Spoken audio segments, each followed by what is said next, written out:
Hello मित्रों, कैसे हैं आप लोग। मैं हेमंत खरे एक बार फिर स्वागत करता हूं आपके अपनी केटीसी क्लासेस में, यानी खरे टीसी क्लासेस में। और आज गणेश चतुर्थी है, तो सभी को गणेश चतुर्थी की बहुत बहुत हार्दिक शुभकामनाएं। सभी घर में गणपति बप्पा बैठे हुए हैं और सब बच्चों की मनोकामनाएं गणपति बप्पा पूरी करें। और मेरी तरफ से गणपति बप्पा सब बच्चों को आशीर्वाद दें कि उनकी क्लास में वो अपनी अपनी क्लास में टॉप करें और उन्हें बहुत बुद्धि आए, वो ऊंचाइयों की शिखर पर पहुंचे। तो जैसा कि आपको पता है कि मैंने आपको बताया था कि मैं क्लास 9 का एक चैप्टर कंप्लीट करा चुका हूं और मैंने कहा था आगे की वीडियोस में हम 2, 3 और 4 चैप्टर को कंप्लीट करेंगे, फिर इसके बाद हम सेकेंड चैप्टर को पढ़ेंगे। तो आज हमें पढ़ना है क्लास 9 का चैप्टर 3, निर्देशांक ज्यामिति, कोऑर्डिनेट ज्योमेट्री। क्लियर है? तो इस चैप्टर को ज्यादा टाइम नहीं लगेगा, छोटा सा चैप्टर है, एक वीडियो में कंप्लीट हो जाएगा, 25-30 मिनट की वीडियो रहेगी, इतने में हमारा चैप्टर कंप्लीट हो जाएगा। तो आप बिल्कुल भी नोट मत लीजिए, बस धीरे धीरे कर चीजों को समझते चलिएगा।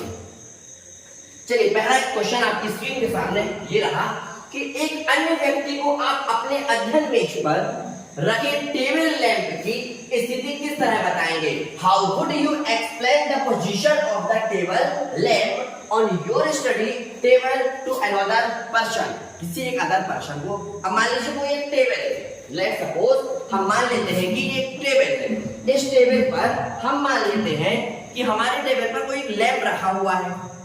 आपकी एक स्टडी टेबल है, इस पर एक लैंप रखा हुआ है। देखिए जैसे कि ये एक स्टडी टेबल हो गई जिस पर आपका एक लैंप रखा हुआ है। तो आपको लैंप की स्थिति बतानी है, तो क्या बताएंगे कि ऊंचाई बता देंगे, चौड़ाई बता देंगे, लंबाई बता देंगे कि बस इतनी ऊंचाई, इतनी दूरी और इतनी लंबाई पर आप कुछ भी आंसर लिख सकते हैं, जैसे कि 3 फुट ऊंचाई पर, 2 फुट चौड़ाई पर और 1 फुट चौड़ाई, ऊंचाई और लंबाई, ठीक है, पर हमारा लैंप रखा हुआ है। बस इतना सा बताना है। बिल्कुल इंपॉर्टेंट क्वेश्चन नहीं है, एग्जाम की दृष्टि से बिल्कुल इंपॉर्टेंट नहीं है, फिर भी मैंने आपको एक करा दिया। तो बस आपको एक स्थिति बतानी है, तो एक ऐसे आप फॉर्म में आंसर दे सकते हैं। क्लियर? आप स्क्रीनशॉट ले लीजिए और लिख लीजिएगा, इंपॉर्टेंट बिल्कुल भी नहीं है। चलिए आगे देखते हैं। नेक्स्ट 3.2, 3.1 में एक क्वेश्चन और है जो क्रियाकलाप को लेके है, जो एग्जाम में नहीं आता, तो उसको अपन ने स्किप कर दिया। 3.2 में आते हैं। 3.2 को ध्यान से देखिएगा, इसके क्वेश्चन एग्जाम पर आएंगे जो आपके 1 मार्क्स के होंगे। देखिए, कार्तिक तल में किसी बिंदु की स्थिति निर्धारित करने वाले क्षैतिज मतलब हॉरिजॉन्टल और ऊर्ध्वाधर मतलब वर्टिकल रेखाओं के क्या नाम होते हैं। तो आप एक बात बताइए, आपको मालूम होगा दो एक्सिस, ठीक है, इन्हें एक्सिस कहते हैं और एक्सिस कितनी होती है? 2। एक होता है एक्स अक्ष, एक होता है वाई अक्ष। क्लियर दोस्तों? ध्यान से देखिएगा, एक होता है एक्स अक्ष और एक होता है वाई अक्ष। एक्स अक्ष को बोलते हैं एक्स एक्सिस और वाई अक्ष को क्या बोलते हैं? वाई एक्सिस बोलते हैं। वाई अक्ष और ये आपका एक्स अक्ष, एक्सिस। तो अब देखिएगा, अब ध्यान से, क्षैतिज मतलब होता है हॉरिजॉन्टल, मतलब ये लाइन, तो इसका क्या आंसर होगा? एक्स अक्ष मतलब एक्स एक्सिस। क्लियर है? और ऊर्ध्वाधर मतलब होता है वर्टिकल, ऊर्ध्वाधर मतलब वर्टिकल, तो वर्टिकल को क्या बोलते हैं? वाई अक्ष मतलब ये लाइन। यदि मैं सीधे देख रहा हूं तो क्या है? कौन सा अक्ष है? मैं क्षैतिज देख रहा हूं, मतलब कि मैं हॉरिजॉन्टल देख रहा हूं, और वर्टिकल हमारा ऊपर से नीचे, ये हो गया आपका वर्टिकल। क्लियर है? जैसे कुएं की खुदाई कैसी होती है? तो वर्टिकल होती है। समझ रहे हैं आप बात को? तो ये हो गया आपका ऊर्ध्वाधर अक्ष वाई अक्ष और क्षैतिज अक्ष एक्स अक्ष। डन। नेक्स्ट क्वेश्चन, इसमें एक ही है। चलिए, हाँ, दूसरा, उन दो रेखाओं से बने तल के प्रत्येक भाग का, अच्छा, 2 रेखाएं, एक सीधी और एक ये, मतलब एक एक्स एक्स और एक वाई एक्सिस। एक्स अक्ष और वाई अक्ष से, एक्स अक्ष और वाई अक्ष से कितने भाग बनते हैं? तो 4, 1 2 3 4। अच्छा याद रखिएगा, हमेशा इसी को फर्स्ट देते हैं, फिर second, third, fourth, always first याद रखना।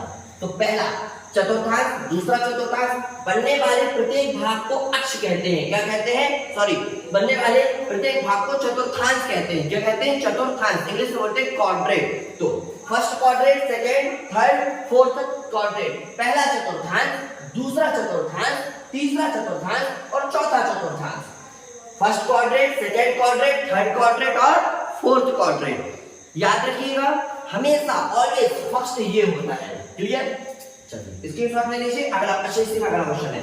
उस बिंदु का नाम बताइए जहां ये दोनों रेखाएं एक दूसरे को प्रतिच्छेद करती हैं।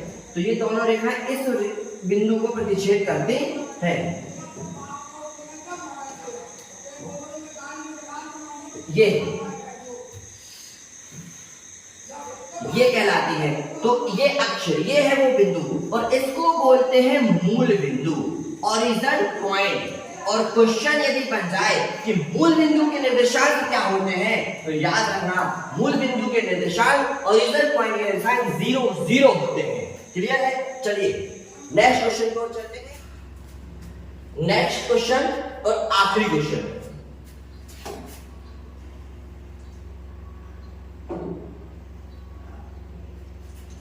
नेक्स्ट क्वेश्चन और हमारा आखिरी क्वेश्चन, चैप्टर 3 का आखिरी क्वेश्चन क्या कहता है कि निम्नलिखित जो इन्हें क्वेश्चंस दिए हैं इनको हमें यहां पर बताना है। इस डायग्राम की मदद से क्वेश्चंस के आंसर देने हैं।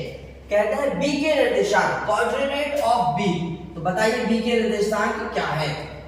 चलिए कहां है बी इस पूरे डायग्राम में? आप सबसे पहले बी देख लीजिए, मैं एक बार जूम कर देता हूं। देखिए इस डायग्राम में बी आपको ये दिख रहा है, दिख रहा है। सबसे पहले बी में x का मान देखेंगे कि b में ये x के घर कहां तक गया और y में ये कहां तक गया। तो b में x में ये आया है 5 तक, b में x में आया है 5 तक, तो ये आ गया 5। b में x में आया है 5 तक, याद रखिएगा ये आ गया 5। और y में ये किसके घर गया है? तो y वाली लाइन में देख लेंगे, y में गया है 2 तक। तो आपके इस क्वेश्चन का आंसर आ जाएगा किसका?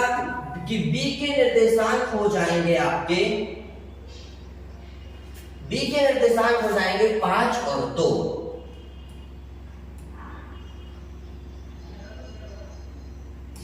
5 और 2। चलिए अगला देखिए C के निर्देशांक देखते हैं। किसके? C के निर्देशांक। तो C देखिए इस डायग्राम में कहां है? तो C आपको दिख रहा होगा, ये है। नहीं दिख रहा? मैं एक बार जूम कर देता हूं, आप बिल्कुल लोड मत लीजिए। ये देखिए C देखिए, ये दिख रहा है आपको C। अब बताइए C में सबसे पहले x का मान लिखना है। किसका मान लिखते हैं? सबसे पहले x का मान लिखते हैं। तो C में x का जब मान लिखेंगे तो x में किसके घर गया है? x में किस पॉइंट तक गया है? मतलब x में 5 पॉइंट तक गया है और y में ये -5 पॉइंट तक गया है। तो इस तरह हमें C के निर्देशांक मिल जाएंगे। किसके? C के। ये मिल गए क्या?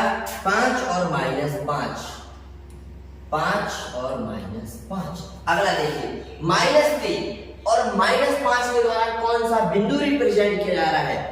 -3। तो x के घर में -3 अपन ये आ गए और फिर -5, तो नीचे चलेंगे माइनस के लिए, तो ये आ गए E। कौन सा पॉइंट मिल रहा है? हमें E पॉइंट मिल रहा है। तो इसका आंसर आ जाएगा E। मैं उम्मीद करूंगा आपको अच्छे से समझ में आ रही होंगी सारी मेरी बातें। अगला निर्देशांक 2 और 4, मतलब x में 2 के घर और y में 4 के घर। आइए x में 2 के घर +2, तो ये आ गए। y में 4, x में 2, y में 4। यहां कुछ मिसप्रिंट है, y में -4 होगा कि माइनस होगा, मिसप्रिंट हो गया, -4 होगा। अपनी बुक में देख लीजिएगा। तो x में 2, y में 4, ये g। कौन सा पॉइंट मिल रहा है हमें? g मिल रहा है। ये मिल गया हमें g। कौन सा पॉइंट? g। x में 2, y में -4, ये पॉइंट रिप्रेजेंट करेगा g को। अगला d का भुज। पहले हिंदी में जब आए समझे, d का भुज। भुज से आप याद रखना भुजाएं, ये भुजाएं इस तरह से। किस तरह से? इस तरह से। तो ये मेरे जो हाथ की शेप बन रहा है किस लाइन को रिप्रेजेंट कर रहा है? सोचिए, एक्स लाइन को। तो ये मेरी जो भुजाएं हैं मतलब भुज है, एक्स को रिप्रेजेंट कर रहा है, एक्स को रिप्रेजेंट कर रहा है। तो मेरी ट्रिक हो गई कि डी का भुज मतलब एक्स की लाइन में जो डी का मान होगा वो लिख देंगे। सबसे पहले हम डी का मान देखें तो डी कहां है? ये है डी के निर्देशांक है, एक्स में 4 और y में 2। तो हमें भुज में x का मान बताना है। किसका मान बताना है? भुज के लिए x का मान। किसका? x का मान बताएंगे भुज के लिए, मतलब एफसीसिया के लिए x वाला मान बताना पड़ता है। तो क्या आ जाएगा इसका आंसर? 6। h की कोटि बताने के लिए हमें y वाली लाइन में जो मान आता है, y का जो निर्देशांक आता है वो बताना पड़ता है। तो सबसे पहले h पॉइंट देखिए कहां है। ये है h पॉइंट। h के निर्देशांक लिखिए। पहला x का लिखेंगे तो -5, y का लिखेंगे तो -3। x का -5, y का -3। अब आप बताइए, कोटि बताना है तो y का मान बताएंगे। कोटि बताने के लिए y का मतलब ऑर्डर बताने के लिए, क्लियर है? ऑर्डर बताने के लिए, डिग्री बताने के लिए। तो 5 -3। L के निर्देशांक पॉइंट L देखिए, L ये मिल गया हमें L। तो L में x के घर तो ये गया नहीं, x का तो पॉइंट बना है तो 0, और y में ये कहां तक आया? 5 तक। तो 0 और 5 क्या बनेगा? L के निर्देशांक 0 और 5। एक लास्ट क्वेश्चन, m के निर्देशांक m ये रहा। m बताइए कहां है? m ध्यान से देखिए, m 0, x का मान बताइए। x में ये आया है -3 तक, y में ना ये ऊपर गया है ना नीचे गया, y का मान 0। तो इसका आंसर आ गया -3 और 0। याद रखिएगा, भुज मतलब होता है एफसीसिया, और इसमें हम x अक्ष का मान बताते हैं, x अक्ष का मान बताते हैं।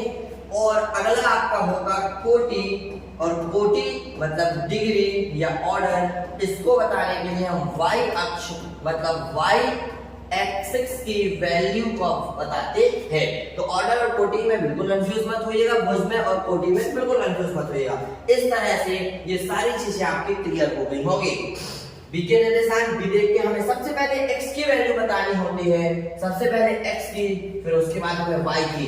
सबसे पहले x के स्थान देखते हैं कि x में वो कहां तक गया है, फिर y में वो कहां तक गया है। इस तरह से सारे क्वेश्चंस आपके इस चैप्टर के कंप्लीट होते हैं। तो इस तरह आपका 3rd चैप्टर कंप्लीट होता है। नेक्स्ट वीडियो आपकी चैप्टर 4 की, और फिर नेक्स्ट वीडियो चैप्टर 5 की होगी।